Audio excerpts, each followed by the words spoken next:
पुण्यातील एक 17 वर्षीय मुलगा वेदांत अगरवाल आपल्या कारमधून मित्रांसोबत पार्टी करून परतत असताना त्यानं धडक दिल्यानं दोघांचा मृत्यू झाला.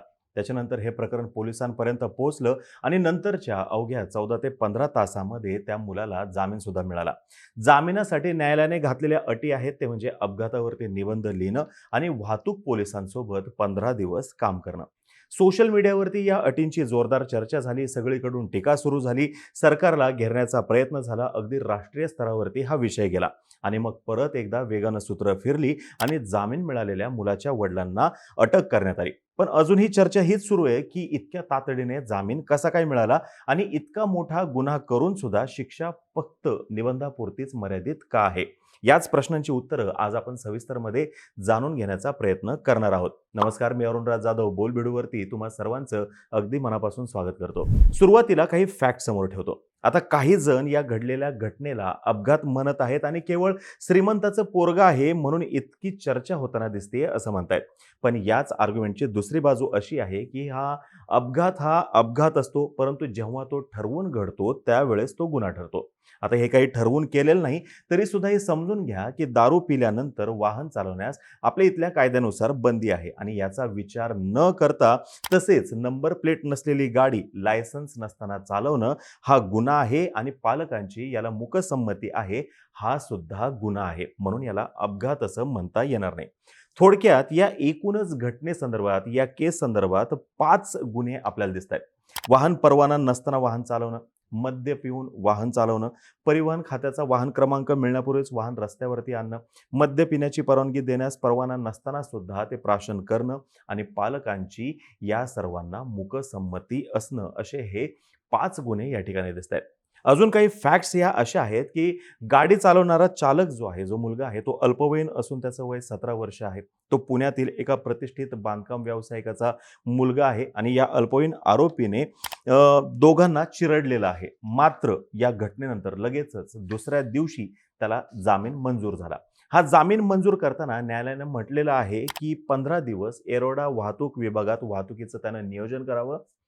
अपघातावरती त्याने 300 शब्दांचा निबंध लिहावा आणि त्याच्यामुळं त्याला दारू पिणं सोडण्यास मदत होईल अशा डॉक्टरकडून उपचार घ्यावेत. खरं तर जामीन देताना घातलेल्या ह्या ज्या अटी आहेत याच्यामुळंच या संपूर्ण प्रकरणाची सर्वात मोठ्या प्रमाणात चर्चा झालेली आपल्याला दिसून येते.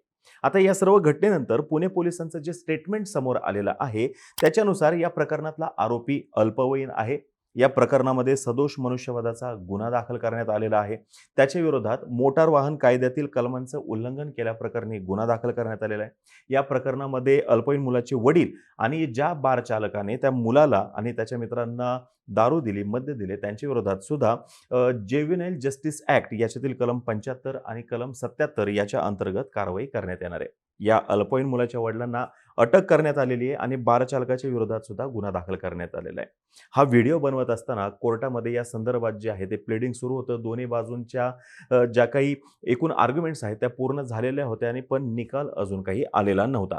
गाडी चालवत असलेल्या आणि जामीन मिळालेल्या मुलासंदर्भात इंडियन एक्सप्रेसने जे काही वृत्त दिलेलं आहे त्याच्यानुसार त्याने कबूल केलेलं आहे की त्याने गाडी चालवण्याचं कोणतंही प्रशिक्षण घेतलेलं नव्हतं. त्याच्याकडे वाहन चालवण्यासाठीचं लायसन्स सुद्धा नाही आणि हे सगळं माहीत असून सुद्धा त्याच्या वडिलांनी त्याच्याकडे तो चालवत असलेली आलिशान मोटार दिलेली आहे. तो दारू पितो हे त्याच्या वडिलांना माहिती होतं. तो रात्री मित्रांसोबत पार्टी करायला जाणार आहे हे सुद्धा वडिलांना माहिती होतं आणि हे सर्व काही येरवडा पोलीस ठाण्यातील FIR मध्ये नोंदवण्यात आलेलं आहे. आता या दुर्घटनेनंतर पुणे शहर पोलीस उपायुक्त विजय कुमार मगर यांनी त्या अल्पवयीन मुलाला अटक केली. त्याच्या विरोधात IPC मधील कलम 304 अ, 279, 337, 338, 427 याच्यानुसार जीव धोक्यात घालून किंवा वैयक्तिक सुरक्षितता धोक्यात आणल्याप्रकरणी गुन्हा दाखल करण्यात आलेला आहे. यासोबतच महाराष्ट्र मोटार वाहन कायद्याशी संबंधित कलम सुद्धा त्याच्यावरती लावण्यात आलेली आहेत. आता हे समजून घ्या की गाडी चालवत असलेल्या अल्पवयीन मुलाला जामीन हा ज्युव्हेनाइल जस्टिस बोर्डाने दिलेला आहे. रेग्युलर कोर्टाने नाही तर ज्युव्हेनाइल जस्टिस बोर्डाने दिलेला आहे. आता दारू पिऊन गाडी चालवली या संदर्भात इतकी चर्चा का होती? आपल्या इथं कायद्यानुसार दारू पिण्याचं वय नेमकं आहे काय? तर भारतामध्ये दारू पिण्यासाठीचं वय जे आहे ते 18 वर्षापासून ते 25 वर्षापर्यंत आहे. कायद्यानुसार त्याला मान्यता आहे आणि वेगवेगळ्या राज्यांमध्ये या संदर्भातले वेगवेगळे कायदे आहेत. जसं की गुजरात, बिहार, नागालँड आणि मणिपूर या राज्यांमध्ये दारूवरती पूर्णतः बंदी आहे. हरियाणा, गोवा आणि इतर राज्यांमध्ये दारू पिण्यासाठीचं वय हे 25 वर्ष दिलेलं आहे. तर काही राज्यांमध्ये दारू पिण्यासाठीचं वय हे 21 वर्षापर्यंत आहे. आपल्या इथला मोटर वाहन कायदा 1988 चा जो आहे, ज्याच्यामध्ये 2019 मध्ये सुधारणा करण्यात आलेली होती.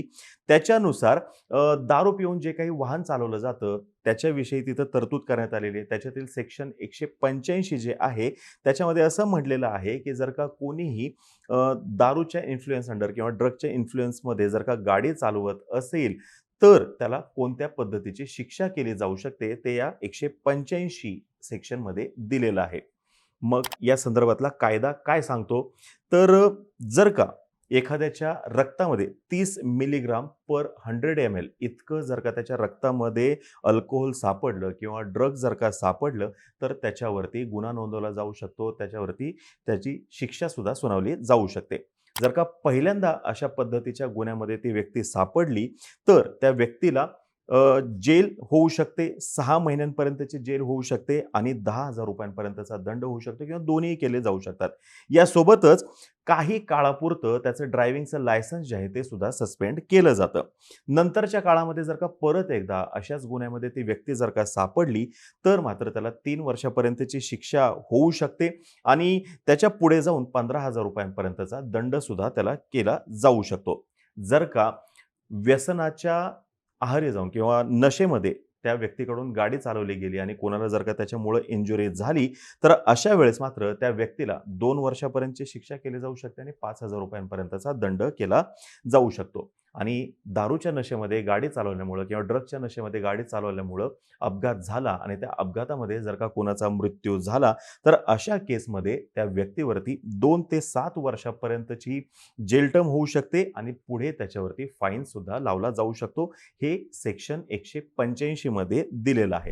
आता ज्याच्याकडून हा अपघात घडलेला आहे, तो जर का अल्पवयीन असेल तर काय? तर section 199 a motor vehicles act याच्यामध्ये या संदर्भातल्या तरतुदी दिलेल्या आहेत. याच्यानुसार जे कोणी त्या अल्पवयीन मुलाचे पालक असतील किंवा त्या गाडीचे जे कोणी मालक असतील, त्यांना याच्यानुसार आरोपी म्हणून गृहीत धरलं जातं. गिल्टी त्यांना समजलं जातं आणि त्यांना त्या संदर्भात शिक्षा सुद्धा केली जाते.